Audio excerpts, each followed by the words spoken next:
Rakim ji, as you told me, yeah, yesterday I had taken class, then I just told you 21 points, 21 points, which are related to Victorian age, या the basic characteristics of Victorian जो literature है, उसकी जो basic characteristics है, उससे related रहा है. So one thing I want to tell you, one thing I want to say कि I just told you कि Victorian age it covers the period from 1837 to 1901. जो विक्टोरियन एज है, यह जो पीरियड कवर करता है 1837 ईस्वी से लेकर 1901 ईस्वी तक का पीरियड कवर करता है. And regarding 1837, why 1837 is important? 1837 is important because you will come to know कि queen Victoria got the throne of England in 1837. 1837 ईस्वी में क्वीन विक्टोरिया इंग्लैंड की गद्दी पर बैठती हैं और 1901 ईस्वी में उनकी मौत होती है. तो दो डेट विक्टोरियन एज से रिलेटेड बहुत इंपॉर्टेंट है, और इन्हीं दो डेट्स को लेकर के ये कहा जाता है कि Victorian as started from 1837 and and in 1901. Second important point I want to tell you, I also mentioned one another date that was 1832. इन 1832 जो विक्टोरियन एज से ही रिलेटेड है, 1832 ईस्वी में the first reform bill was passed. पहला reform bill pass किया गया, और वह डेट कब की रही? वह 1832 की रही है. So what I want to say, what I want to tell you, in 1832 the first reform bill was passed. 1832 में पहला रिफॉर्म बिल पास किया गया, और यह पहला रिफॉर्म बिल ब्रिटिश पार्लियामेंट में पास किया गया. सो इन 1832 the first reform bill was passed in British parliament. और इस बिल को पास करने का एकमात्र मकसद था, वह कौन सा मकसद था? To uplift the condition of the poor people. जो पुअर पीपल थे उनकी कंडीशन में सुधार करना. तो कुछ लोग ये कहते हैं कि यह एक बहुत बड़ा कदम था लोगों की को गुर्बत की जिंदगी से बाहर निकालने का, लोगों की जो आर्थिक स्थिति कमजोर थी, या जो काम के घंटे बहुत ज्यादा थे, पैसे कम दिए जाते थे. तो विक्टोरियन एज में एक उम्मीद की किरण नजर आती है. The people saw the rays of hope. That was related to whom? That was related to workers, daily wages, laborers. If you use these words, तो you will come to know कि ये एक बहुत इंपॉर्टेंट पॉइंट आता है जो 1832 ईस्वी से रिलेटेड होता है. Just I want to know, आप सारे लोगों को ये तीन डेट क्लियर हो गई है? किसी को कोई डाउट या कुछ दिक्कत तो नहीं है?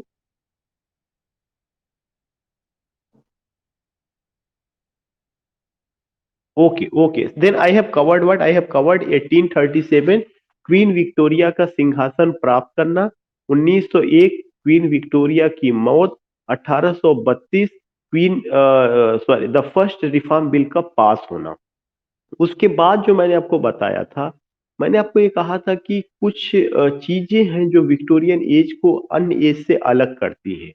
One of the most important thing which I would like to tell you कि विक्टोरियन एज को जो अन्य चीजों से अलग करती हैं, उनमें से एक बहुत ही खूबसूरत चीज है. वह ये चीज है कि अगर आपको रोमांटिक एज में खुला आसमां, और और अगर मैं ये कहूँ कि ओपन लैंड नजर आता था, जहाँ वर्ड्सवर्थ जो है नेचर के साथ काम, पीस और ट्रैंक्विलिटी प्राप्त करते हैं, तो दैट सुकून, दैट चैन, that peace, that calm, that tranquillity, that open sky, that open field you don't find in Victorian as.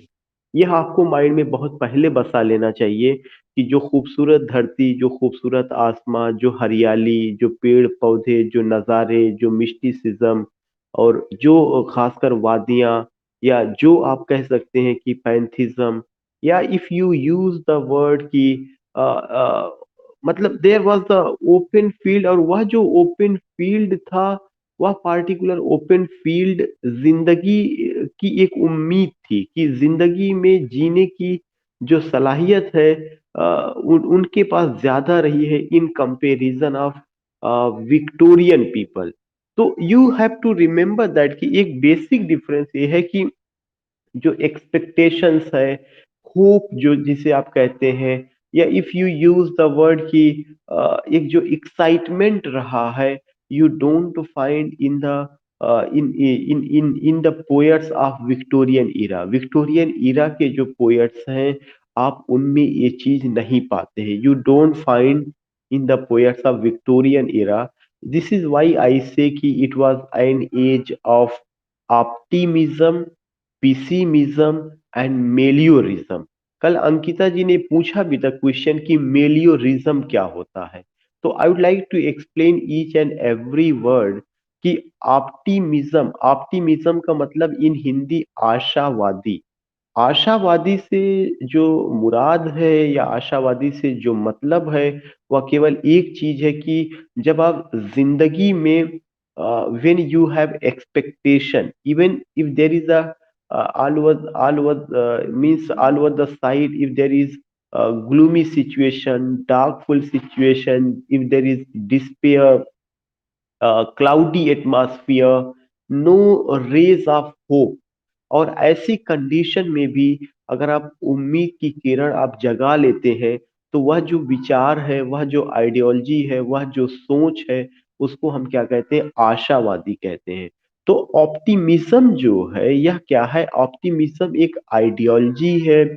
Optimism एक विश्वास है। ऑप्टिमिज्म एक विचारधारा है जो ये कहती है कि हमें अंधेरे में भी रोशनी की उम्मीद करना चाहिए। तो कुछ इस तरह की बातें इसलिए आई थी, कारण है कि जो विक्टोरियन इरा था, वहां पे लोगों में gloomy, darkful situation, despair, if I use the word cloudy atmosphere, they saw, they feel, they lived such a life.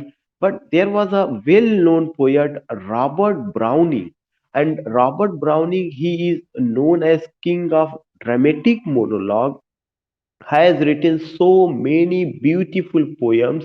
You will come to know कि he is known as an optimistic poet because in such era, that was the era of conflict between science and religion, that was the era of conflict between spiritualism and materialism, that was an era of imperialism and colonialism. In such crucial situation, he has expectation, he has hope, he has desire, he has positive thought, positive approaches to live life. So what I want to say, if you take this poet, if you take his poem My Last Duchess, कल spelling last duchess की गलत हो गई थी, तो कुछ लोगों ने, अंबु जी ने और लोगों ने उसको करेक्ट किया था। हाँ, वो LOST, वो लिखने में थोड़ा सा कहीं पे स्लिप कर गया होगा, that is the last LAST। और भी मुझे लगता है पूनम जी ने शायद उसको भेजा हुआ था स्क्रीन लेकर के। तो उसका जो करेक्ट स्पेलिंग है वो LAST ही है, जो आप दोनों लोगों ने भेजा था। तो you will come to know कि उस पोयम में अगर आप देखेंगे, या अगर आप जो है रॉबर्ट ब्राउनिंग की एक पोयम आप अगर आप प्रोस्पीके लेते हैं, I have done Prospice, I told you about my last duchess, I told you about Prospice, you will come to know in these poems, you will come to know that in these poems, he tells about what? He tells that undoubtedly there is despair, there is a gloomy and darkful situation, but except despair, there is also hope. If the poet says कि I was ever a fighter, so one fight more the best and the lost. So these lines indicate कि what type of expectation he has in his life, what type of, what does he expect. Even he says, I am a warrior and I am not going to accept death, but I am ready to fight against death. War-like atmosphere, battle against death.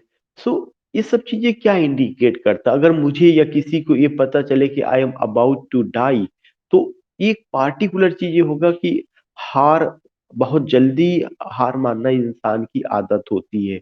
लेकिन वो कहते हैं no, ऐसी situation में भी वो कहते हैं कि I was ever a fighter, so one fight more the best and the lost. And in this poem you will come to know, he gives the reference of his wife indirectly, Elizabeth Barrett Browning.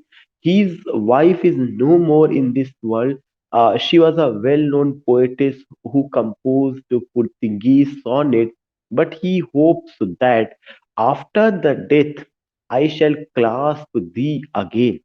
This is a very beautiful line. You can just remember. He has expectation. Oh no, my wife is no more in this world. She has gone. She has departed. She has left the world. But he has expectation. Sooner or later, I will also be the part of heaven, and there I will take rest with my beautiful and lovely wife. And he says that I will clasp thee again. So these are the two important or significant lines which I quoted from Prospice. That is the Latin, means the title of the poem is in Latin, but even in the title you find expectation. Even in the title you find what? Even in the title you find hope. So optimism you can just see here. Victorian age की एक खासियत रही है optimism, आशावादी।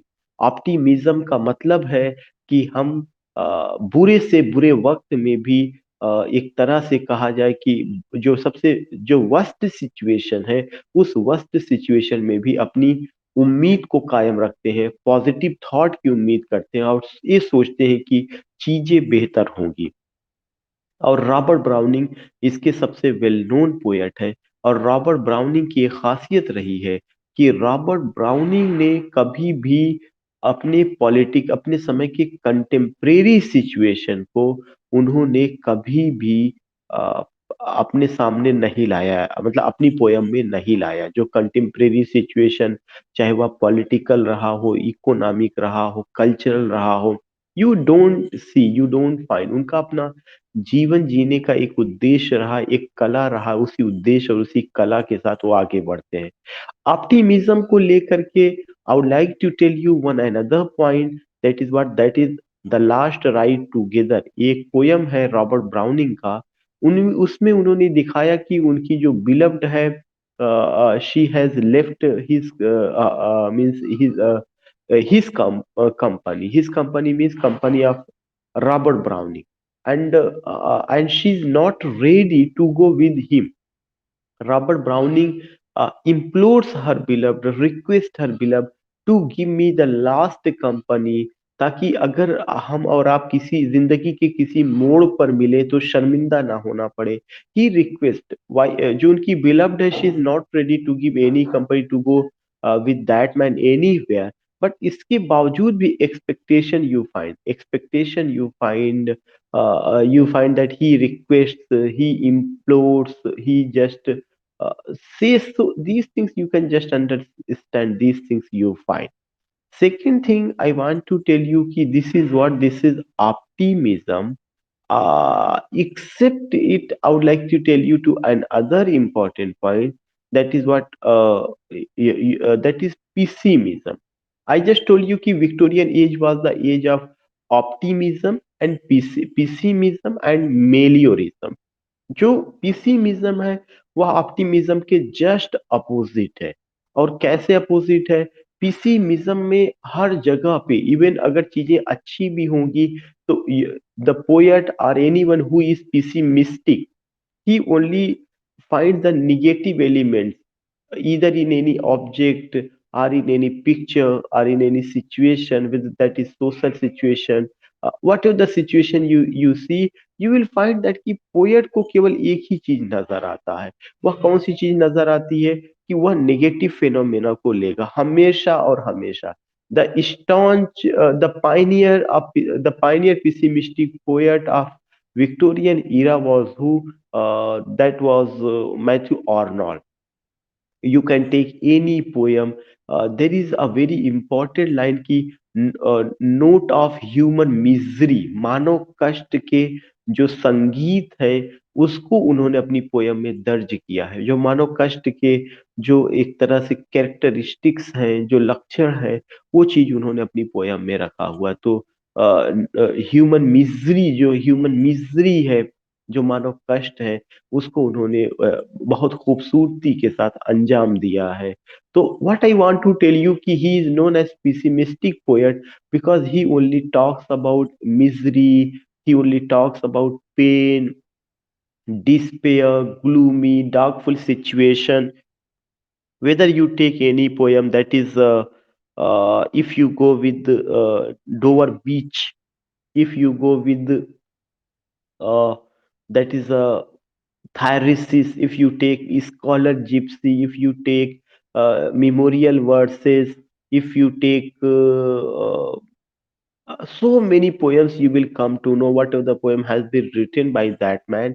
तो जो Matthew Arnold है वह उस जमाने के बेहतरीन पिसिमिस्टिक पोएट्स में रहे हुए हैं। तो ये चीज हमें ध्यान में रखना है। I would like to quote one concluding stanza from Dover Beach, जब वो कहते हैं कि all love let us be true to one and other, the world which seems to lie before us like a land of dream hath really neither joy nor love nor certitude nor help in pain. So you can just understand ki how beautifully he has explained the situation or the condition of the Victorian age. Victorian age की condition को उन्होंने कहा है कि यह जो दुनिया है देखने में केवल खूबसूरत है, लेकिन वास्तविकता ये है कि ना यहाँ कोई लव है, ना कोई विश्वास है, और ना ही कष्ट में कोई सहायता करने वाला है। इसीलिए हम सारे इंसान एक दूसरे के प्रति वफादार रहे, एक दूसरे के कष्टों में शरीक होने की, एक दूसरे के दुखों में पार्टिसिपेट करने की कोशिश करें, उनकी खुशियों में पार्टिसिपेट करने की कोशिश करें। This is the appeal of Matthew Arnold to all the people who are living in that era, in that age. Now I would like to take what? Now I would like to take meliorism. When I talk about meliorism, तो meliorism एक ideology है, practicing or believing in an ideology when you see both the aspect of life, that is the darkful situation, and that is also the happy or joyful, happy or joyful. So if you take these situation, joyful condition, darkful situation, it means that ki you believe in another type of ideology, that is what, that is melioristic. As we come to know ki life is what, life is like a coin, and joy, pleasure, or a darkful situation, happy, unhappy, they are the two aspects of a coin, that is life. So it means that you believe in these two aspects, and you will come to know कि Hardy was a मेलियोरिस्टिक poet. जो Hardy थे वो बेहतरीन poet थे, और वो मेलियोरिस्टिक poet थे। सो I would like to tell you ki how you can understand, how you can go, how you can take these three terms: optimism, pessimism, and meliorism. And when you talk about Hardy, you can take any poem. एक poem उनका था darkling thrust, एक poem उनका है after words है। Hardy का एक और पोयम है जो है टू एन अनबॉर्न पापा चाइल्ड है। एक पोयम है द कन्वर्जेंस ऑफ ट्वेन्स करके है। If you take this poem, एक बहुत ब्यूटीफुल पोयम है ड्रमर हॉज। ड्रमर हॉज को मैं आपको यहाँ पे एक्सप्लेन करना चाहूंगा कि फर्स्ट वर्ल्ड वार का समय है, या फर्स्ट वर्ल्ड वार से पहले का समय है, फर्स्ट वर्ल्ड वार की बात नहीं थी। सोल्जर्स जो है बॉर्डर पर, they were doing their duties. Border पर युद्ध छिड़ा हुआ था, या दो कंट्रीज के बीच में युद्ध चल रहा है। वहां पर soldiers were doing their duties, वे वहां पे लड़ रहे हैं।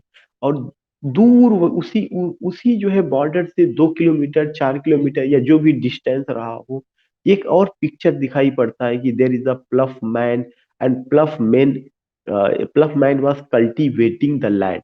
These are the two images, and these two images are saying something. ये दो images हैं जो कुछ बता रहे हैं। जो जो सोल्जर्स अपनी ड्यूटी को अंजाम दे रहे हैं, वह हो सकता है कि थोड़े समय के लिए पिसिमिस्टिक लगे कि लड़ाई ही लड़ाई है, और क्या कहते हैं कि जीवन में कुछ और नहीं है। The people only use gun, the people use only bullet, the people only insult, abuse, all these things we find. But remember that एक और चीज नजर आता है।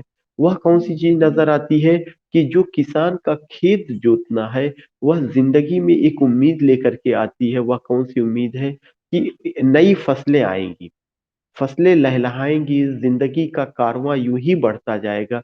कितनी भी परेशानियां आए, कितनी भी झंझावतें आए, हम इंसानों की ये हैबिट है कि हम इंसान जो है अगर दुख के समय में थोड़े समय के लिए पिसिमिस्टिक होते हैं, तो आफ्टर सम टाइम हम दोबारा जो है अपने आप को एक्टिव करते हैं और जिंदगी में उसी रफ्तार से आगे बढ़ने की कोशिश करते हैं जैसा कि हमारे पूर्वजों ने किया हुआ था। या तो एक एक्सपेक्टेशन वहां पर है कि जो किसान जो खेत जोत रहा है, वह जिंदगी में एक नई कहानी, जिंदगी की एक नई कहानी को बयां कर रहा है, जिंदगी की एक नई कहानी को हमसे शेयर कर रहा है। वह कहानी उम्मीद की है, वह कहानी केवल किसान के कर्म की नहीं, किसान के फसल उगाने की नहीं है, बल्कि वह कहानी, यह कहानी है कि जिंदगी में रफ्तार भले भी से स्लो हो जाए, जिंदगी में भले भी से हम एक जगह ठहराव हो जाए और बहुत सारे जो है बुलेट्स और गन का लोग यूज करें, लेकिन फिर भी लाइफ हमारी जो है क्या करेगी, आगे बढ़ेगी। वो डायनेमिक है, वह कांस्टेंट नहीं है। Life is dynamic, after some time we will be able to go again. So I explain कि how Victorian age was the age of optimism, pessimism and meliorism. Just I want to know कि did you understand? तो मैं आगे के points मुझे याद है, without taking the help of रकीम I would like to explain. Just I want to know your response. ठीक, ओके। सो रिमेंबर दैट कि आई आल्सो टोल्ड यू कि it was an age of compromise between science and religion. ये point एक मैंने लिखवाया था। So you will come to know कि when I talk about it was an age of compromise between science and religion, it's a very important point, and I would like to start with the book of Charles Darwin, Origin of Species। ये PGT में कई बार पूछा जा चुका कि who wrote Origin of Species and when did it publish? Origin of Species, it was written by Charles Darwin and it published in 1859, and how this book is related to this ideology, compromise between science and religion. Remember that कि अभी Wordsworth की मौत जो हुई है 1850 ईस्वी में हुई है। वर्ड्सवर्थ की मौत के बाद जो है 9 साल बाद एक किताब आती है, that was the origin of species. और आपको याद होगा उसमें एक पॉइंट दिया गया है, थियरी ऑफ इवोल्यूशन। जो लोग साइंस के लोग होंगे या जिन्होंने थोड़ी सी भी साइंस पढ़ा होगा, उसमें ये चीज दिया गया था कि ओनली सर्वाइवल ऑफ फिटेस्ट करके कुछ इस तरह का फ्रेज था कि वही लोग धरती पर जिंदा रह जाए पाएंगे या सरवाइव कर पाएंगे जो अपने आप को बदलते हुए मौसम के साथ या बदलती हुई चीजों के साथ अपने आप को फिट कर पाते हैं या फिट कर लेते हैं। तो सर्वाइवल ऑफ फिटेस्ट एक बड़ा चीजें थी जिसमें बहुत जब हम लोग, when I was in high school, an example was given by my teacher कि अगर कोई बड़ा वृक्ष है, बरगद का वृक्ष है, और उसके नीचे कोई दूसरा पेड़ उगता है तो वह पनप नहीं पाता, क्योंकि बरगद की छाया जो है उस छोटे से पेड़ को पड़ती है और उसको सूर्य की रोशनी नहीं मिल पाती, इस वजह से वह पनप नहीं पाता। तो एक बड़ा चीज दूसरी छोटी चीज को दबा देता है। यह प्रकृति का नियम है या ये चीजें रही हैं। या छोटी चीज तब सरवाइव कर पाएगी जब वह ऐसी जगह उगे जहां पर कि उसको सारी चीजें मिल सके। सो ये चीजें ध्यान में रखना है। अगर आप इस थियरी को, सर्वाइवल ऑफ द फिटेस्ट को अपने जीवन में लाए, तो इसके आने की पीछे एक और रीजन होगा, जहां पर मैं आपको ये बताना चाहूंगा कि जब जो है विक्टोरियन एज में बड़ी बड़ी इंडस्ट्री लगी, पूंजीपति, पैसे वाले, इसीलिए मैंने लिखवाया था कि it was an age of industrialisation, mechanisation, urbanisation. यह जो एज था इंडस्ट्रियलाइजेशन का एज था, यह जो एज था मेकेनाइजेशन का एज था, यह जो एज था अर्बेनाइजेशन का एज था। I just told you how did you find कि it was an age of industrialization? How did you find that it was an age of mechanization? How did you find that it was an age of urbanization? Industry लगी, मशीनें आई, इसको explain करने की कोई जरूरत नहीं है। यू कैन जस्ट सी कि औद्योगिक क्रांति, जब औद्योगिक क्रांति हुई, और औद्योगिक क्रांति होने का मतलब यही है कि मशीनें, बड़ी बड़ी चीजें लगी। और we know it very well कि जो उद्योग धंधे लगेंगे वो कहाँ पर लगेंगे, शहरों में लगेंगे ज्यादातर, या ऐसी जगह पर उद्योग धंधे लगेंगे जहां पर कि उससे प्रोडक्ट जो हो, उस प्रोडक्ट को नजदीक के बाजार में हम भेज सके। और दो चीजें हैं, सामान का उत्पादन और सामान का डिस्ट्रीब्यूशन, और दोनों चीजें जरूरी है किसी भी फैक्ट्री को रन कराने के लिए। तो प्रोडक्शन हुआ, प्रोडक्शन के साथ साथ उसका डिस्ट्रीब्यूशन भी आपको करना, सेलिंग करना है। तो अब सवाल ये उठता है कि सामान का जो प्रोडक्शन होगा, उस प्रोडक्शन के लिए यू नीड टू थिंग्स, आपको दो चीजों की जरूरत होती है, एक तो रॉ मटेरियल, दूसरा लेबर। रॉ मटेरियल कच्चा सामान, कच्चा सामान का मतलब अगर मुझे ब्रेड बनाना है तो ब्रेड किससे बनेगा? गेहूं या आटे से बनेगा। आटा कहाँ से होगा? गेहूं का एक दूसरा रूप ही आटा होता है। गेहूं कहाँ उत्पन्न होगी? गांव में उत्पन्न होगी। ऐसा तो नहीं बिग बाजार में गेहूं उत्पन्न करेंगे। तो अब ये चीजें जो देखिए कि इंडस्ट्री के लगने से, इंडस्ट्री तो शहर में लगी लेकिन उसकी डिपेंडेंसी कहाँ पर है? विलेज में है। और आपको पता है कि आपको रॉ मटेरियल और लेबर दोनों कहाँ से प्राप्त होगा? गांव से प्राप्त होगा। तो you will come to know कि जो जो विक्टोरियन एज है, या विक्टोरियन एज में मशीन लगने की वजह से, इंडस्ट्री लगने की वजह से शहर का डायरेक्ट कनेक्शन गांव से हो गया। और गांव में जो मशीन लगी उसको रन कराने के लिए, you will come to know कि उसको रन कराने के लिए कि they needed what they need labor and raw material, and labor and raw material they got from village. So there is what there is a connectivity between village to city, गांव से शहरों के बीच में एक कनेक्टिविटी देखने को मिलती है। जब गांव से शहरों के बीच में एक कनेक्टिविटी मिलती है, तो उस कनेक्टिविटी में एक पार्टिकुलर चीज निकल करके आई। वह निकल करके आई क्या? कि रॉ मटेरियल का भी गांव से आना, लेबर का भी गांव से आना। You will come to know कि most of the people migrated from village to city area. यह एक और खासियत रही है।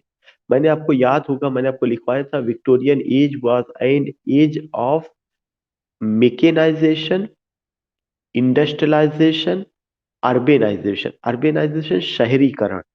और एक चीज ये भी पॉइंट उसमें आपको जोड़ना पड़ेगा, या आपको समझना पड़ेगा कि mass migration of the people from village to city area. Mass का मतलब समूह में, माइग्रेट का मतलब जो छोड़ करके जाना, एक जगह से माइग्रेट कर गए। Mass migrate of the people कहाँ से गए? From village to city area. जो लेबर क्लास है, वह लेबर क्लास गांव से शहरों की ओर गया। और one thing I would like to tell you, और ये चीज हम पैंडेमिक में भी देख सकते हैं। जो शहर के लोग ये समझते हैं, दोज हु थिंक दैट कि I live in city and I my self is the oxygen of city, and those who come from the village area, they are illiterate, they are uneducated, they don't know the abcd of life, they don't know what is pizza, they don't know what is burger, they don't know what is coffee, they don't know how to sit in big bazaar. They are the most foolish and rubbish people of the world. I would like to use the word. जो लोग शहरों में नजाकत में रहते हैं, नफासत में रहते हैं, अपनी अदाकारी दिखाने की कोशिश करते हैं और गुर्बत पर हंसी उड़ाते हैं, उन्हें ये पता ही नहीं कि जीवन जीवन जो वो जी रहे हैं, वो इसलिए जी रहे हैं कि गांव के जो लेबर क्लास है, उसकी अपनी जो है उसकी अपने पसीने की खुशबू उससे उसने उनकी जिंदगी को सींचा हुआ है।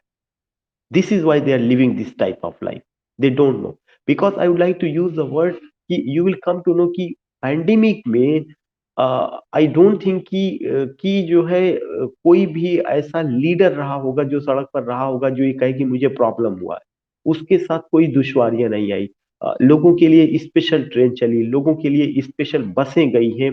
लेकिन सबसे ज्यादा दुश्वारियां अगर किसी को आई है तो लेबर क्लास को आया हुआ है। वो 8-10 की तादाद में नहीं, बहुत ज्यादा की तादाद में रेलवे से कटे, बसों का एक्सीडेंट हुआ जो है कन्नौज के साइड में, वहां पर भी लेबर क्लास मारा गया।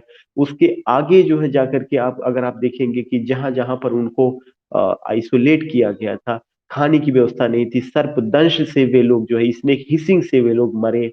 So many thing, just you can just imagine कि क्या कोई नेता मरा, या जो है क्या कोई जो अपर क्लास का आदमी था उसको इस प्रॉब्लम से वो चीजें होनी पड़ी? No, not at all. उनको कोरोना के नाम पे डराया गया, बट कोरोना से तो बच गए, लेकिन जो सिस्टम था, सिस्टम ने उनको मारा। तो एक बहुत बड़ा चीज है। आई am not exciting anyone, but remember that कि व्हेन वी टॉक अबाउट कि इंडियन इकोनॉमी, तो इंडियन इकोनॉमी का वजूद इसलिए है कि भारत का लेबर क्लास दिन रात मेहनत करता है और वो सेविंग करता है, इसलिए इंडियन इकोनॉमी का वजूद है। जो पटरियों पर, जो ठेले पर सामान लगाते हैं, आप किसी से पता करिएगा कि जीडीपी में उनका कितना योगदान है। जो लोग इकोनॉमिक्स लिए होंगे, they can understand it very well. और विक्टोरियन सोसाइटी के लोगों ने इस बात को 1832 ईस्वी में समझा, तब उन्होंने रिफॉर्म बिल पास करना शुरू कर दिया। But in India we are living in the age of 21st century, we all are the duffer people. We don't have the sense how to organize our economic system, and in what way we have to do anything for the betterment of the upper class, sorry, lower class or the labor class। उनके उनके लोगों के लिए हम क्या कर रहे हैं? कुछ भी नहीं होता है। We want to take mineral water, we are able to spend 20 rupee to purchase even a single bottle of mineral water, but they don't have money की वे वही गंदा पानी, उनको उतना भी व्यवस्था नहीं की जाती है। तो ऐसा नहीं है कि उनका कंट्रीब्यूशन नहीं है, स्वीपर का कंट्रीब्यूशन नहीं है, और जो है those who have taken broom stick and cleaning the road, they are the dirty and filthy people, no, not at all, they are doing their duties। and we clean people, we all say कि या ऐसा नहीं, तो all का people का contribution है। और तो ये हमें समझना चाहिए कि इंडियन पॉलिटिक्स, इंडियन आइडियोलॉजी केवल ओनली ऑन पेपर है। बड़ी बड़ी बातें हैं कि भारत विश्व गुरु बन जाएगा, बड़ी बातें कि भारत जो है क्या करेगा कि दुनिया के सारे लोग भारत की ओर भाग के चले आएंगे, no, not at all. We are not doing anything for our own people, उनके लिए कुछ भी नहीं किया जा रहा है। अगर भारत के लोग जो पड़ोसी हैं, अगर उनका आपस में अच्छी अच्छी रिश्तेदारी ना हो, मतलब अंडरस्टैंडिंग ना हो, तो कोई दूसरे के लिए खड़ा नहीं होगा। तो ये चीज मैं इसलिए यहाँ पे बताना चाहता हूँ कि जिस चीज की बात को लेकर के mechanization, urbanization, industrialization, which you see, which you find, which you try to think, you can just understand कि विक्टोरियन एज में भी इस तरह का चीज रहा था। वहां के लोगों में भी ये चीज आया, मटेरियलिज्म का बात आई। मटेरियलिज्म की बात जब इंडस्ट्री को लगाया गया, तो इंडस्ट्री को लगाने के लिए आपको इलेक्ट्रिसिटी की जरूरत पड़ेगी, आपको वाटर की जरूरत पड़ेगी। इन सब की फैसिलिटी शहरों में ज्यादा थी, इसलिए वहां बड़े बड़े उद्योग धंधे लगाए गए। और जब वहां पे उद्योग धंधे लगाए गए, देन व्हाट हैपेंड, उनको जो है रॉ मटेरियल की जरूरत पड़ी, लेबर की जरूरत पड़ी, वो सब गांव से गए। लेकिन जो गांव से जो लेबर गया, वो गांव से जो लेबर गया, तो गांव से लेबर जब वहां गया, वो एक जगह इकट्ठे हुए, तो उनको एक पार्टिकुलर लोकेलिटी में जो बसा दिया गया। और उस पार्टिकुलर लोकेलिटी में न सीवरेज सिस्टम था, न तो कुछ और चीजें थी, वैसी ही गंदी नालियां, वैसी बदबूदार, और उनका लाइफ स्टाइल सब कुछ। सवाल ये उठता है कि उसके बाद, जैसे मैं यहाँ पे एक एग्जांपल देना चाहूंगा कि बहन मायावती ने जो कांशीराम आवास योजना शुरू किया था, जो लोग वहां पे रह रहे कांशीराम आवास योजना में, या वहां की बस्तियों का आप जाके आज हालत देखिएगा, तो आज उनकी हालत वैसी, कहने के लिए कि शहरी ग्राम आवास योजना, तमाम Awas Yojana, but no sewerage system. इतना गंदगी, you can't imagine, you not like to go there, you can just understand. कारण ये कि they are also people, they are living there, और एक बना बनाया स्ट्रक्चर हम नहीं संभाल पा रहे। उसके पीछे पॉलिटिक्स है कि ये वोट बैंक इनका है, ये योजना इन्होंने शुरू किया, वो योजना उन्होंने शुरू किया। This things, this type of mentality we find. And other aspect you can just imagine, अगर आप इसी के पैरेलल किसी दूसरे एस्पेक्ट पे बात करेंगे, वो सरकार आएगी तो इनकी योजना थी, इस पर हाथ नहीं लगाएंगे, वो सरकार आएगी। So such a type of mentality we also find even in Victorian era. और उस विक्टोरियन इरा में आप देखेंगे कि जो लेबर क्लास था, उसको ऐसी जगह बसाया गया जहां से वह काम पे तो आके काम कर सके, लेकिन but they can't enjoy the particular life which which we say, उस लाइफ को वे एंजॉय नहीं कर सकते हैं, जिसे हम क्या कहते हैं कि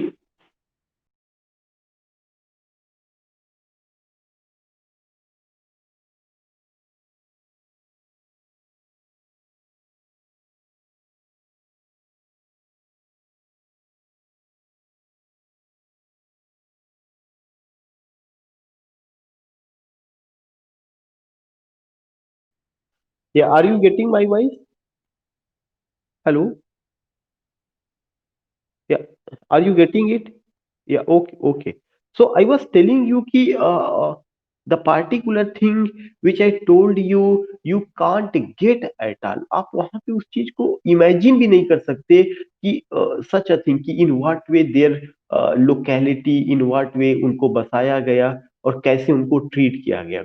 यू कैन जस्ट इमेजिन कि एक समय जब भारत में कास्ट सिस्टम था, अनटचेबिलिटी थी। मैं 1935 की बात को एविडेंस लेकर के बात कर रहा हूँ। यू कैन जस्ट सी मुल्क राज आनंद का जो नॉवेल है, अनटचेबिलिटी अनटचेबिलिटी करके, you you can just see there कि what the problem you find, Bakha, Lakha, Sohini, पृष्ठ, Kalinath, what a mentality you find.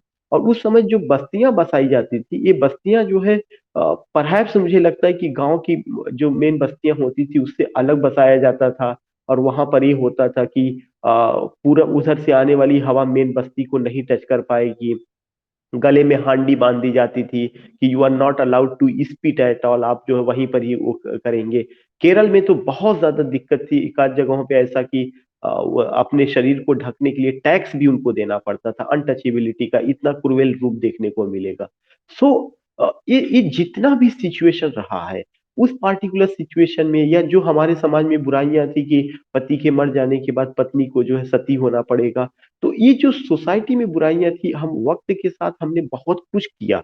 और ऐसा नहीं कि केवल हमारे समाज में बुराइयां थी, दुनिया के हर कोने में, हर हर हिस्से में बुराइयां थी। लेकिन दुनिया के लोगों ने उन बुराइयों को दूर करने का एक प्रयास किया होगा, और उनके प्रयास को अंडर एस्टिमेट नहीं किया जा सकता। हमारे यहाँ भी हुआ, राजा राम मोहन राय का बहुत बड़ा योगदान रहा है।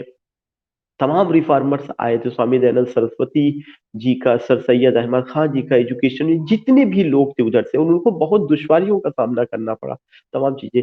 लेकिन मेरा कहने का मतलब है कि आप इस प्रॉब्लम को केवल प्रॉब्लम के रूप में देखिए, उसको ऐसा चश्मा ना लगा लीजिए कि वो कम्युनिटी का और कास्ट का चश्मा हो जाए।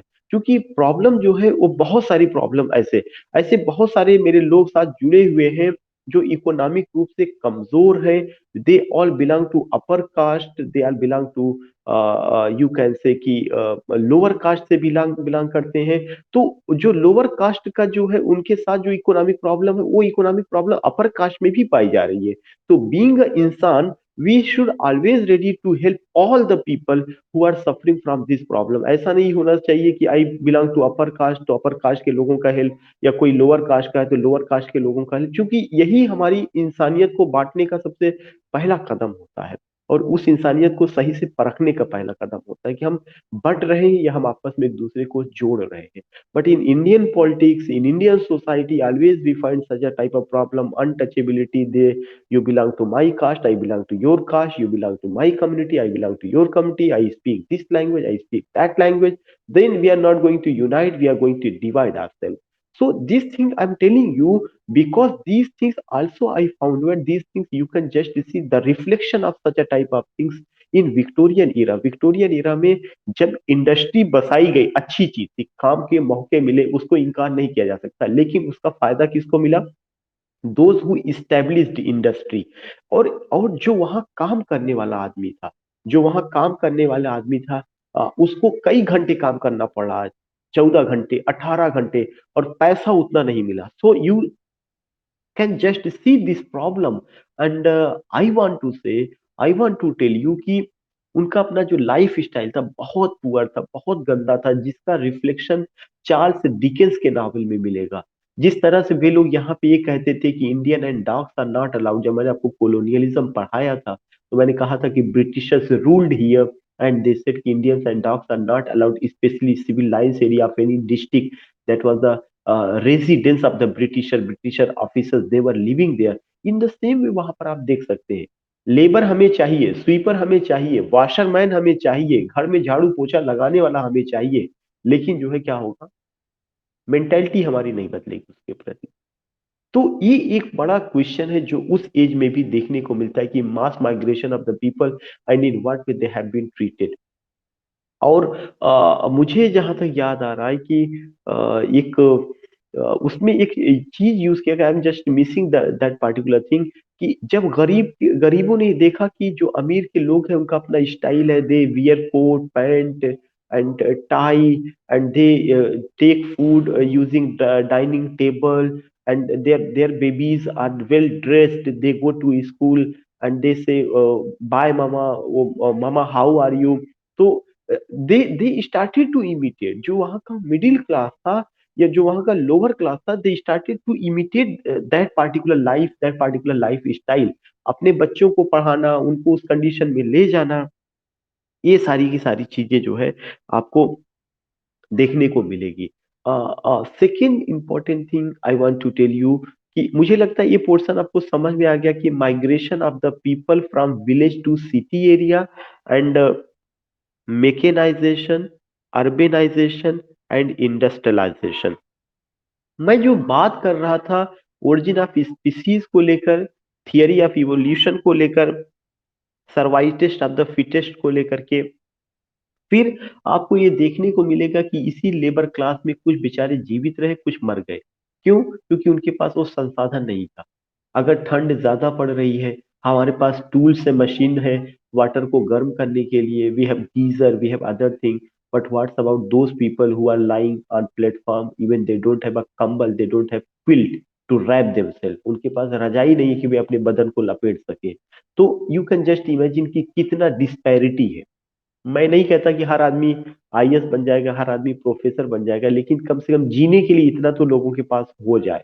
तो this particular disparity, this particular inequality, this particular injustice we always see in our life कि they are just stretching their palm begging. Same यही कंडीशन विक्टोरियन एज में देखने को मिलेगी कि जो लेबर क्लास था वो बेचारा जो है काफी बुरा है, बट उनका अपना ऑर्गेनाइजेशन बना, उनका अपना यूनियन बना, वे लोग अपने राइट्स के लिए आगे आए और वहां पे डेमोक्रेसी आई। और डेमोक्रेसी में वो जो राइट टू वोट था उसका इंपॉर्टेंस बढ़ा।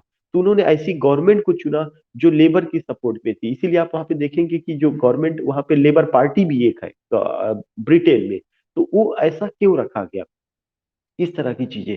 मैंने आपको एक और चीज वहां पे लिखवाया हुआ था, एक मैंने कि एक तरह का नावल आता है जिसका नाम था silver fork novel. You find a type of novel that was the silver fork novel.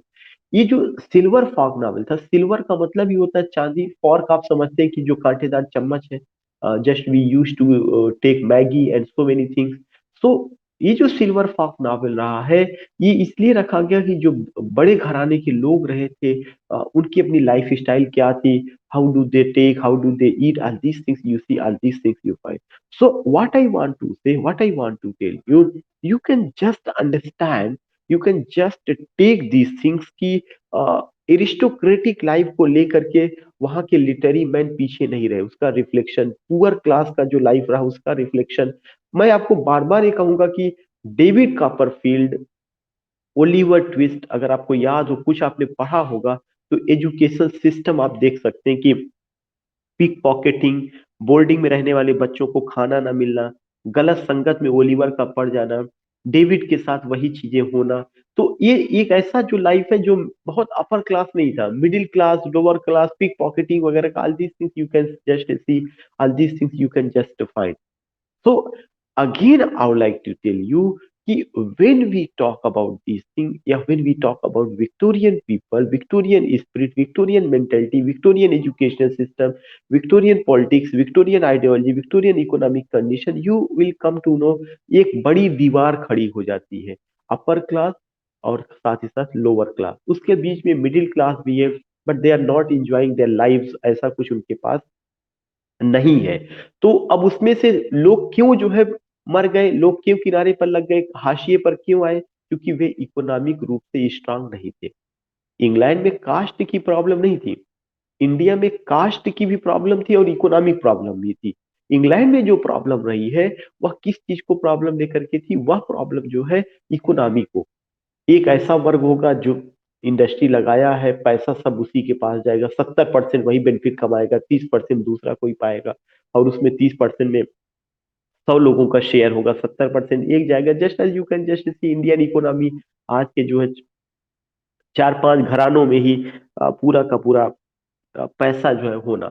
और if I get a job, if you get a job, और आप ये सोचिए कि आप असिस्टेंट प्रोफेसर बन गए या मैं कुछ बन गया, या आप सोचिए कि आपको नौकरी मिल गई तो आप बहुत बड़े वो हो गए। No, not at all, no, you can't imagine. वहां तक हम लोग जो है इमेजिन भी नहीं कर सकते। हमें आपको एक बार रेस्तरा में खाना हो, 4-5 हजार का अगर बिल बन जाएगा तो एक हफ्ते सोचेंगे कि यार फालतू का खा लिया गया, 5,000 चला गया, 5,000 में तो इतने दिन की सब्जी आ जाती, पूरा परिवार आदमी बैठ करके घर में खाता।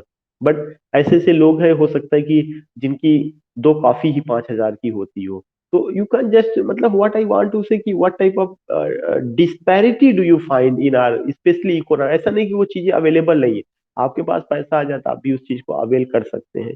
तो there are so much people जिन जो एक पाव चीनी भी पर डे खरीदने के लिए सोचते होंगे। लाइफ बॉय, 10 रुपए का लाइफ बॉय का जो साबुन आता है वो भी पर डे सोचने के लिए खरीदते होंगे। और एक लोग ऐसे हैं कि वो सोडा वाटर यूज करके नहाते होंगे, मिनरल वाटर से नहाते होंगे। तो ये डिस्पैरिटी हर जगह वहां पे भी रही थी, लेकिन उन्होंने ऑर्गेनाइज हुए, उन्होंने काम किया, और वो एक स्तर पर आते हैं। This particular thing we find. उसके बाद यहाँ की सबसे बड़ी जरूरत है जो मैं बताना चाहता हूँ कि origin of species which came in Victorian Ira. Charles Darwin आते हैं। चार्ल्स डार्विन ने जो बताया कि आप तभी फिट हो पाएंगे जब आप अपने आप को एडॉप्ट करेंगे, अदरवाइज नहीं हो पाएंगे आप अपने आप को। दूसरा चीज उन्होंने कहा कि जो ये कहा जाता है कि man is the rational creature of God, ये कुछ नहीं है। जो हमारे फोर फादर्स रहे वो चिंपैंजी रहे। तो दो थियरी आपको ध्यान में रखना, एक थियरी तो सर्वाइवल ऑफ द फिटेस्ट, और दूसरी थियरी आपका जो ध्यान में रखना, who were our forefathers, chimpanzee या मंक, जो if I use the word they were our forefathers. तो if I say या if I ask you these two things, कि अगर जो है धार्मिक किताबें जो बाइबिल रही है, जो हॉली कुरान रहा, या जो दुनिया के तमाम ग्रंथ आए हुए हैं, उसमें मैन को उसमें मैन को एडमायर किया गया हो, और ये कहा गया हो कि जो मैन है या जो वुमन है, जो ह्यूमन बींग्स है, they are the rational creature of God. जब इंसान उनको बना जब जब इंसानों को ईश्वर बना रहे थे, तो फरिश्तों ने ये कहा, एंजिल्स ने कहा कि इंसानों को बनाने की क्या जरूरत है, क्या मैं आपकी आदेशों का पालन नहीं करता हूं। तो दुनिया के ईश्वर जो है, दुनिया के जो मालिक है, वो ये कहते हैं कि तुम्हें नहीं पता कि मैं किस चीज को बना रहा हूं। तो फरिश्ते कहते हैं कि ये तो बनाने वाला ही जाने कि उसकी मंशा क्या है। तो शैतान आता है, शैतान कहता है कि हे ईश्वर, तुम इन्हें क्यों बना रहे हो, इनकी क्या जरूरत है। तब भी वो यही कहते हैं, और दुनिया के मालिक जो है शैतान से कहते हैं कि तुम इस इंसान को जो है तुम इसके सामने अपना सर झुकाओ। शैतान कहता है कि तुमने दुनिया के इंसानों को मिट्टी से बनाया, मुझे तो तूने आग से बनाया, और आग ज्यादा बुलंद है, उसका मर्तबा या उसका इम्पोर्टेंस ज्यादा है इस मिट्टी से बनी हुई चीज का। यह तो एक दिन खाक हो जाएगी, मतलब नष्ट हो जाएगी। और ऐसा कौन सा चीज है कि मैंने तेरी आज्ञा का पालन नहीं किया, जो मैं इसके सामने सर झुकाऊं, मैं सर नहीं झुकाऊंगा। तो ईश्वर कहते हैं कि तू अगर सर नहीं झुकाता है तो तू मेरी आज्ञा का अवहेलना करेगा, तुझे सर झुकाना होगा। वो कहता है नहीं, इसी वजह से गॉड गॉट एंग्री और सेटन को स्वर्ग से निकाल देते हैं। जबकि ऐसा कहा जाता है कि दुनिया का कोई ऐसा हिस्सा नहीं था जहां सेटन ने ईश्वर की इबादत ना की हो, उसके सम्मान में सर ना झुकाया हो। लेकिन इंसानों का मर्तबा ईश्वर ने इतना बुलंद किया कि उस फरिश्ते भी आकर के, एंजल्स भी आकर के इंसानों को सजदा करते हैं। और शैतान भी शैतान सजदा करने से मना कर देता है। जब शैतान सजदा करने से मना कर देता है तो ईश्वर नाराज हो जाते हैं, और इंसान जो है ईश्वर को इतना ज्यादा प्यारा है कि ईश्वर जो है शैतान को उस साम्राज्य से बाहर कर देते हैं। I am not telling you story, don't take it. आप ये समझिए कि ये एक स्क्रिप्चर्स की मैं बात कर रहा हूँ, these are not my statement. मैं एक स्क्रिप्चर्स की बात कर रहा हूँ कि विक्टोरियन एज में ये क्यों आना चाहिए, या क्यों, why am telling you these things. और वैसे भी आजकल जो एजुकेशन पॉलिसी है, उसमें ये कहा जा रहा है कि आपको अपनी बात को जो भी समझाइए, उसमें इनोवेशन होना चाहिए। हिंदी में उसको नवाचार कहा जाता है। कुछ नई चीजें ला करके आप समझाइए, जिससे उसका एक कड़ी का दूसरी कड़ी से जुड़ाव हो सके और वह अपील कर सके। एजुकेशन में सबसे ज्यादा अब इम्पोर्टेंस जो है एथिक्स को मिलने वाली है, और साथ ही साथ जो है आपको जो स्टोरी टेलिंग मेथड होगा एजुकेशन का, वो बहुत इंपॉर्टेंस होने जा रहा है। इंस्टाग्राम शायद इसीलिए बहुत पॉपुलर हो रहा है। तो जब जो है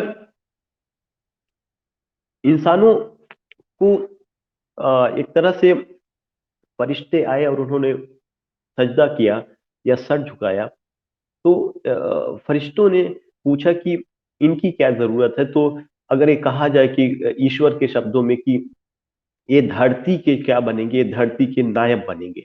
नायब उनको कहा जाता है कि जो हम कहें सिपा सालार, रिप्रेजेंटेटिव, या धरती पर हमारे हुक्म को ये चलाएंगे, ये धरती के राजा होंगे। कौन होगा? इंसान होंगे। तो दुनिया के जितने भी प्राणी बनाए, उन सारे प्राणियों में इंसानों का मर्तबा ईश्वर ने सबसे ऊपर रखा। और ईश्वर ने जब उनको बनाया तो उन्होंने कहा कि धरती पर इनको इसलिए भेजा जा रहा है क्योंकि धरती को चलाने के लिए इंसानों की जरूरत है। और फरिश्तों को न भूख लगती है, न प्यास लगती है, ऐसी कोई हाजत या जरूरत नहीं होती, इसलिए हम इंसान बना करके उन्हें धरती पर भेजेंगे। और हम इनको इल्म से नवाज रहे हैं। इल्म का मतलब होता है ज्ञान देना। मैं इनको ज्ञान की रोशनी से, ज्ञान का मतलब यहाँ पे उन्हें हर चीजों को बताया जा रहा है, क्या चीज अच्छी है और क्या चीज बुरी है। जब दुनिया के मालिक ने, जब दुनिया के ईश्वर ने, दुनिया के भगवान ने, या ब्रह्मांड के भगवान ने, पूरी कायनात के भगवान ने जब इंसानों को बनाया और बना करके इस धरती पर भेजा, तो उनसे दो तीन चीजों की उम्मीद की गई थी कि वे झूठ नहीं बोलेंगे, मक्कारी नहीं करेंगे, जस्टिस जरूर कायम करेंगे, पीस धरती पर होगा। लेकिन जो है दुनिया के इंसानों को जब इस धरती पर भेजा गया, तो वह इन्हीं सारी चीजों से मुकर जाता है और इनजस्टिस स्थापित करता है, इन इक्वालिटी स्थापित करता है, डिस्क्रिमिनेशन लाता है, कास्ट लाता है, रिलीजन लाता है। और ईश्वर के द्वारा भेजे गए धर्म को या संदेश को, जो सारे मानव के लिए था, उसको हिंदू, मुस्लिम, सिख, ईसाई में बांट देता है वक्त के साथ जो है। तो ये चीजें जो है होती हैं।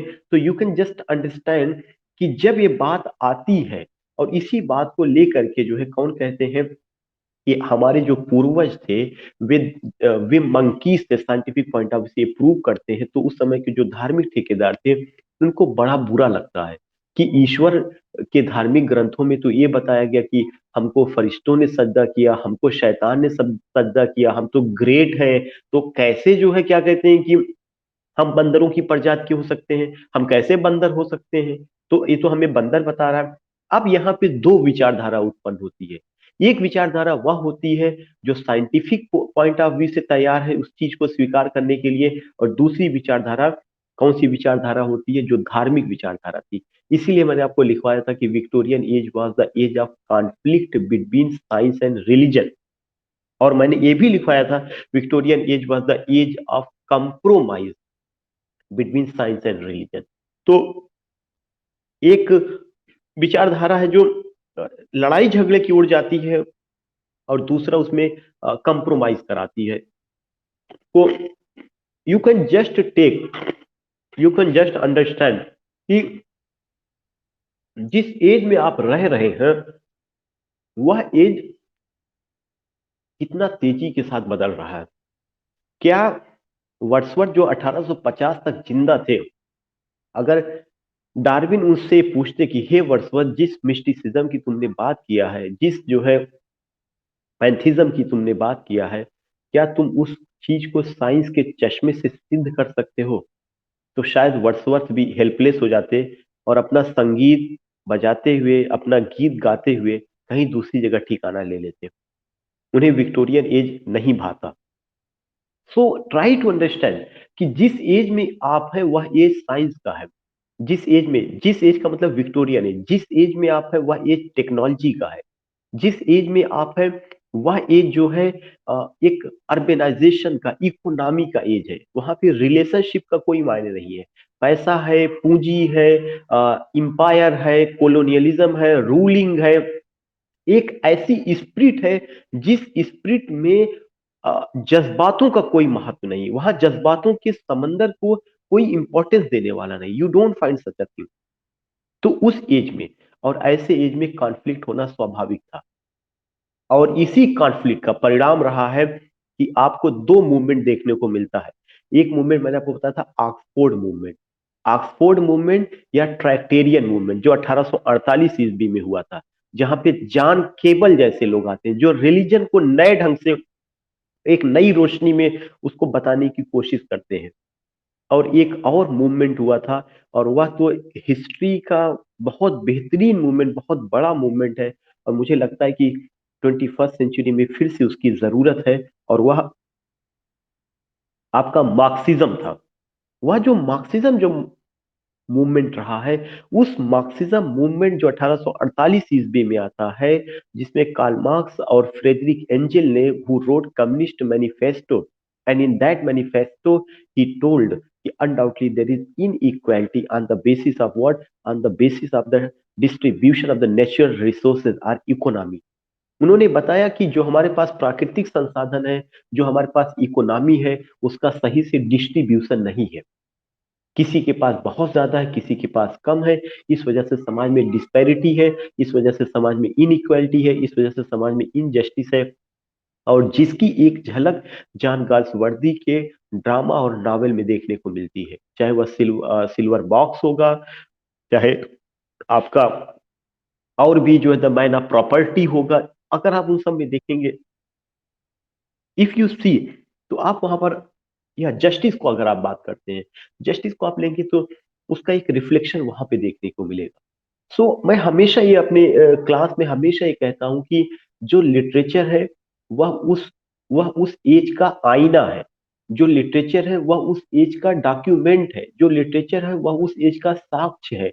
आपको जो भी बातें करनी होगी, उस जो भी एक भी पॉइंट अगर आपको बोलते हैं, तो उसके उसके उसके रिलेशन में उस एज के लिटरेचर से आपको उसका को रिलेट करना पड़ेगा, संदर्भ देना पड़ेगा, वरना आपकी सारी बातें केवल कहानियां मान ली जाएंगी, हवा हवाई हो जाएगी।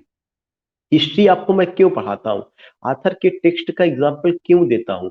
जब मैं विक्टोरियन एज पढ़ा रहा हूँ तो मैं कोई भी एग्जाम्पल आपको नहीं कह रहा हूँ कि इनजस्टिस इनइक्वालिटी आपको चार्ल्स सॉरी एब्सलमैन एचिटॉफेल में मिलेगा।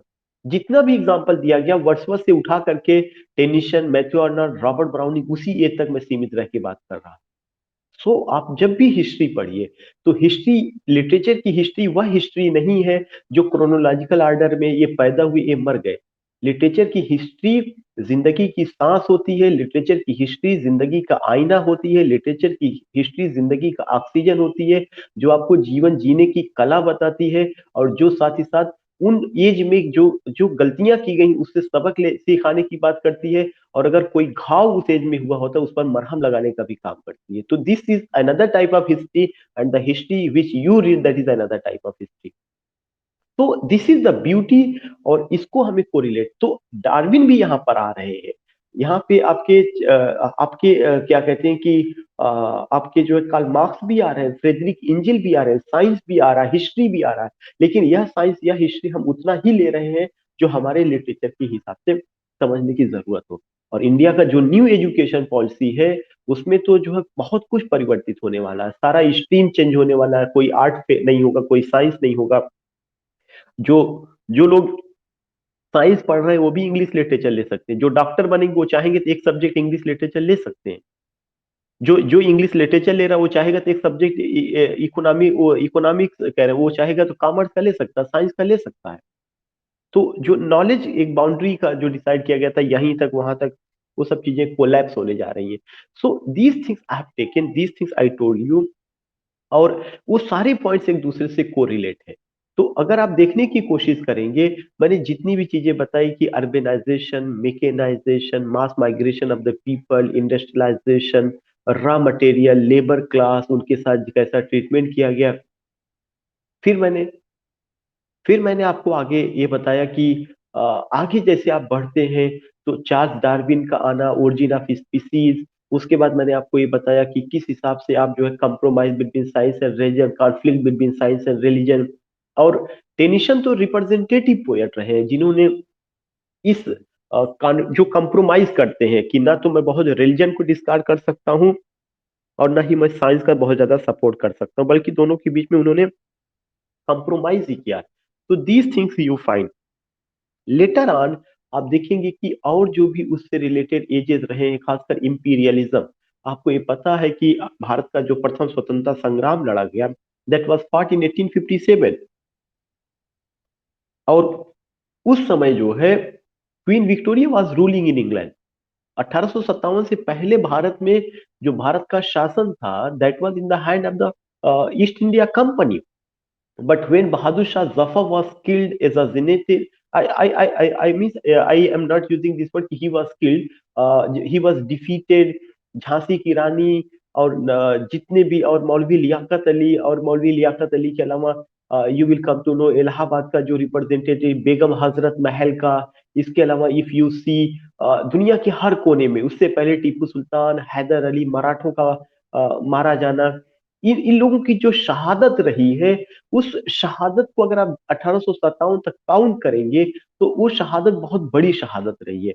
बहादुर शाह जफर को रंगून भेजा जाता है. उनके पोतों को का सर कलम करके तश्तरी पर सजा करके उनके सामने लाया जाता ताकि और भी इनका जो एक वो है हिंदुस्तान के प्रति जो जो जज्बात है वो खत्म हो जाए, कम हो जाए.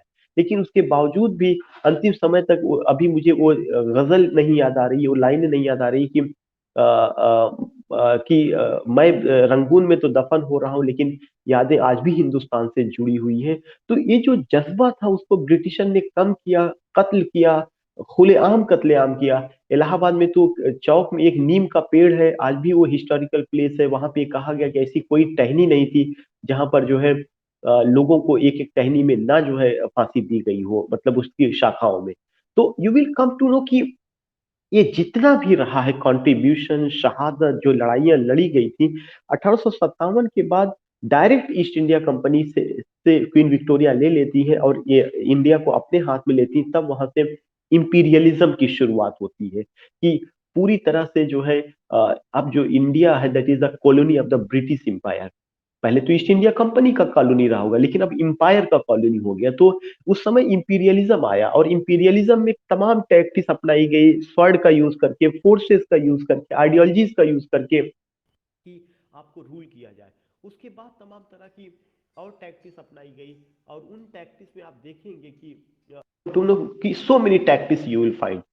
जिसमें एक बहुत बड़ी टैक्टिस जो अपनाई जाती है कि आपको कैसे जो है इंफीरियरिटी कॉम्प्लेक्स में लाया जाए. आपका रिलीजन, आपका कल्चर, आपका पहनावा, आपका आबो हवा, आपका ड्रेस, उस पर क्वेश्चन मार्क किया गया. उसको लेकर के तमाम बातें होती हैं. So in this way you will be able to understand, in this way you will be able कि what I want to say उसको आप समझने का काम कर सकते हैं कि कैसे वहां पे वो चीजें रही हैं. Again I would like to tell you कि whenever I tell you about this, तो पूरा का पूरा जो इंपीरियलिज्म है और जो कॉलोनियलिज्म है यह एक पॉलिसी था, यह एक आइडियोलॉजी था और उस पॉलिसी के तहत ये चीजें थी कि in what way you have to present, how you have to rule, how you have to do this or that thing. So you find these things, you just see these things. And again I would like to tell you कि एक मैंने और movement लिखवाया था जिसमें एक था कि प्री रैफेलिट मूवमेंट. प्री रैफेलिट मूवमेंट जो था वह एक तरह से मैं ये कहूँ कि that was the revival of romanticism. क्योंकि जिस हिसाब से रोमांटिसिज्म का डिक्लाइन हो रहा था, जो जज्बात थे, जो इमोशंस थी, जो फीलिंग्स थी, जो पर्सनालिटी थी, जो सब्जेक्टिविटी थी, वह खत्म हो रही थी और उसकी जगह पर जो है दूसरी चीजें जगह ले रही थी. तो वहां पर मतलब मैकेनिकल लाइफ या मैकेनाइजेशन हो रहा था.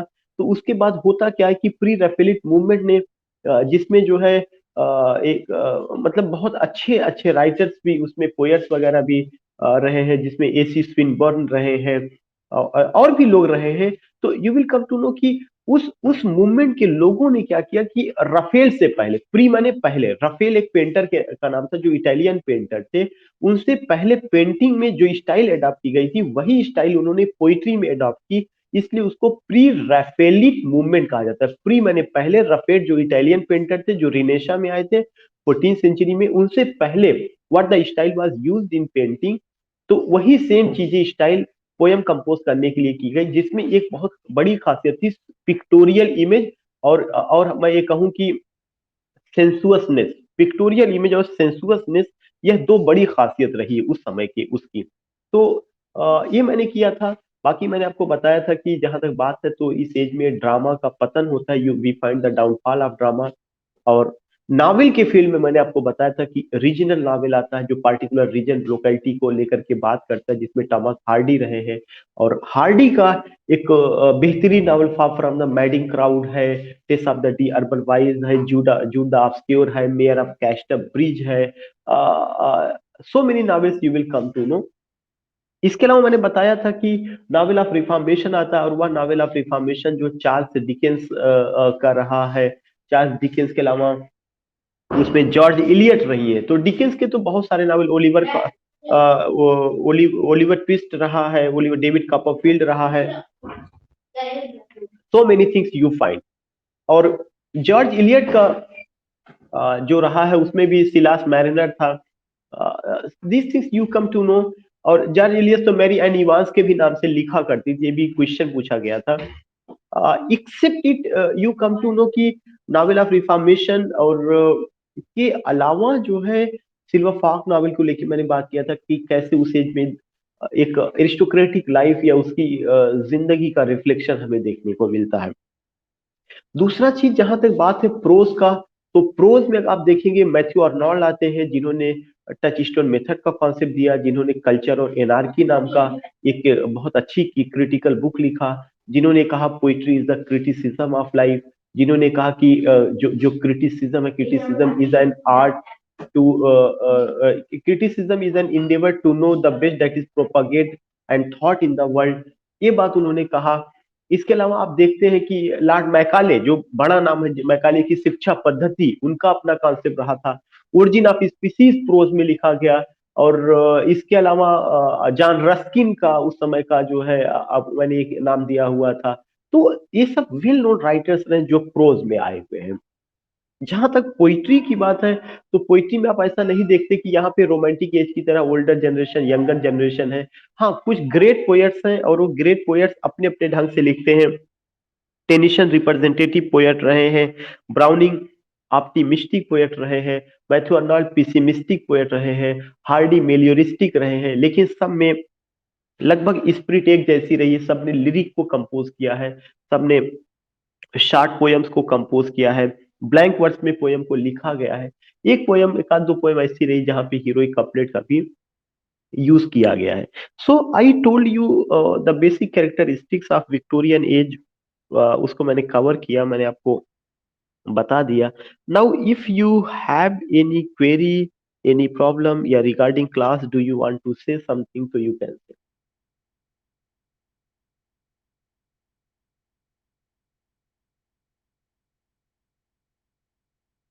जी।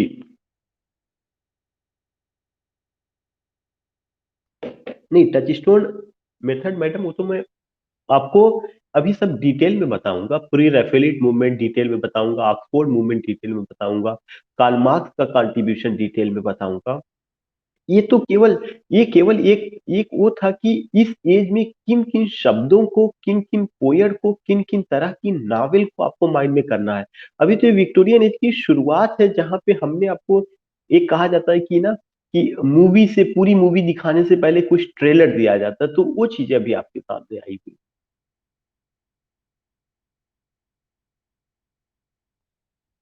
Any other query?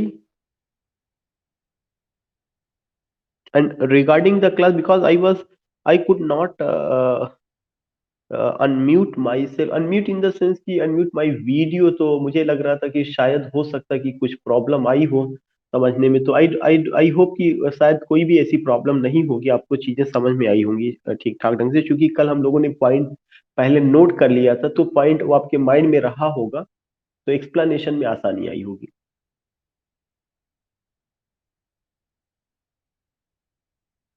तो ठीक है, मैं सेशन को एंड करता हूँ। Regarding class you can send your feedback, group में आप उस पर भेज सकते हैं। जी मैडम।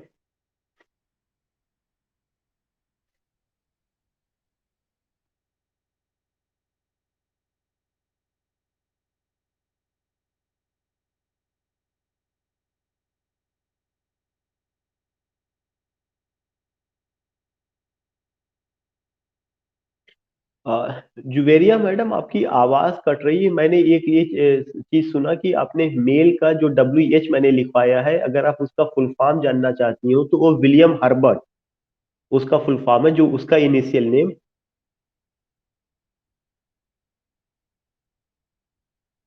या हाँ हाँ हाँ हाँ, उसमें आपको कहीं पे हेनरी हेनरी वोटन या इस तरह से भी करके आपको मिल रहा होगा, जो अर्ल ऑफ साउथहम्पटन करके दिया होगा। हाँ हाँ हाँ हाँ।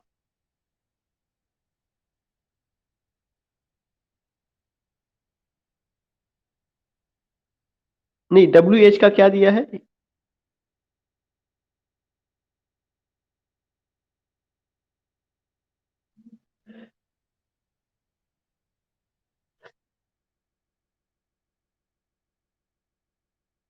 रेथुलेसली हर्बर्ट करके दिया हुआ है। तो W का क्या दिया है, W का? H से तो हर्बर्ट हो रहा है, बट W का?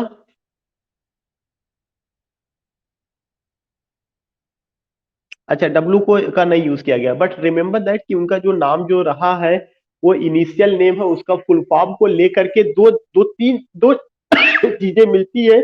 और उसमें जो WH है, विलियम हर्बर्ट है, उस चीज को आपको जानना है। और वही विलियम हर्बर्ट ही उनका, ये कहा जाता है कि वो उनके दोस्त जैसे डार्क लेडी के बारे में बहुत ज्यादा चीजें नहीं मिल पाती हैं, वैसे इसके बारे में रहा है। बट द पीपल एक्सपेक्ट कि जो अर्ल ऑफ साउथहम्पटन थे, वही अर्ल ऑफ साउथहम्पटन ही कोई उन्होंने WH के नाम से एड्रेस किया हुआ है, और वही विलियम हार्बर्ट रहे। बाकी अगर रिथोलेस्ली, हाँ, तो उसमें क्या क्या ऑप्शन दिया था?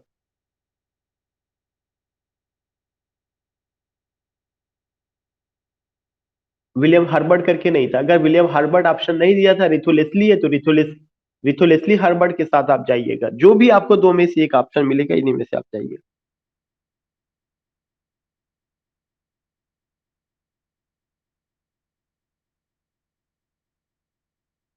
उसमें कोई पॉइंट नहीं था। Reform bill was passed in British parliament in 1832। उसमें ये था कि जो वहाँ के गरीब लोग थे, उनकी कंडीशन बहुत गड़बड़ थी, तो काम बहुत ज्यादा लिया जाता था, 16 घंटे 18 घंटे, पैसे कम दिए जाते थे। तो व्हाट हैपेंड दैट कि वो जो है फिर जो रिफॉर्म बिल पास हुआ कि गरीबों की मदद के लिए कुछ किया जाए, कुछ चीजें। तो एक बिल जो पास हुआ, वह गवर्नमेंट का इंडिवर था, गवर्नमेंट का प्रयास था। और इस वजह से उनकी कंडीशन को बेहतर बनाने के लिए, कि काम के घंटे जो 18 घंटे 16 घंटे, उसको 10 घंटे किया गया। इस तरह से एक सुधार हुआ। पैसा डिसाइड किया गया कि इनको इतने पैसे मिलना चाहिए अगर इतने घंटे काम करते हैं। वीमेन को लेकर के तमाम उनको हुए कि वीमेन भी लेबर का काम करती थी, तो उनको लेकर के उसमें सुधार किया गया। तो जो इसीलिए उसका नाम रिफॉर्म बिल रखा गया। उसके बाद भी रिफॉर्म बिल कई आते हैं, तो ये तो पहला फर्स्ट रिफॉर्म बिल था, बाद में भी और रिफॉर्म बिल आए हुए हैं।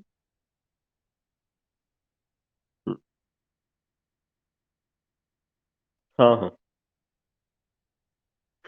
ओके, ठीक है। Now just ending the Juveria madam, did you find Juveria madam?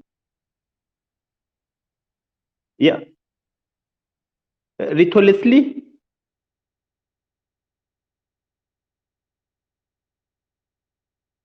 हाँ हाँ। उस नहीं, उस टाइम किसके ऊपर मैडम?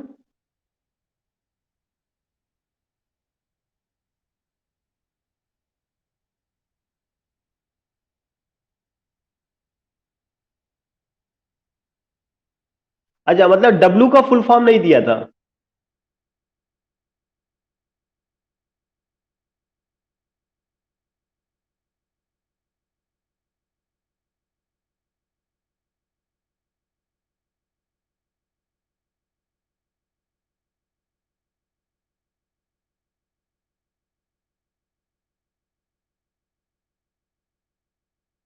हम्म।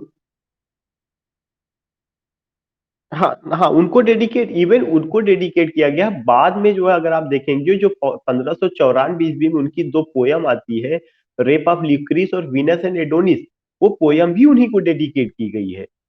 वो पोयम भी उनको डेडिकेट।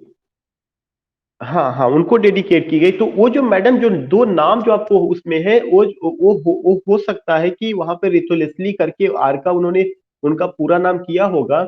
लेकिन जब भी आप ये देखेंगे तो ऑफन डब्ल्यू एच को जो हम लोगों को बताया जाता है विलियम हार्बर्ट के नाम से। इवन जो एक बीए फर्स्ट ईयर में जो हम लोगों के यहाँ ऑक्सफोर्ड यूनिवर्सिटी प्रेस से किताब छपी थी जो यहाँ के प्रोफेसर ने लिखा हुआ था, उसमें शेक्सपियर का पहला सॉनेट ट्रू लव करके था।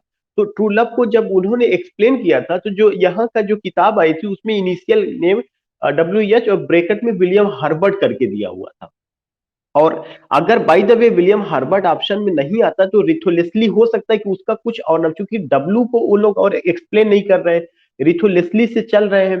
तो वही एक नाम हमें ध्यान में रखना है। और अगर ऐसा कुछ मिलता तो फिर देखा जाएगा, बताया जाएगा। ठीक है, तो नाउ ओके, नाउ जस्ट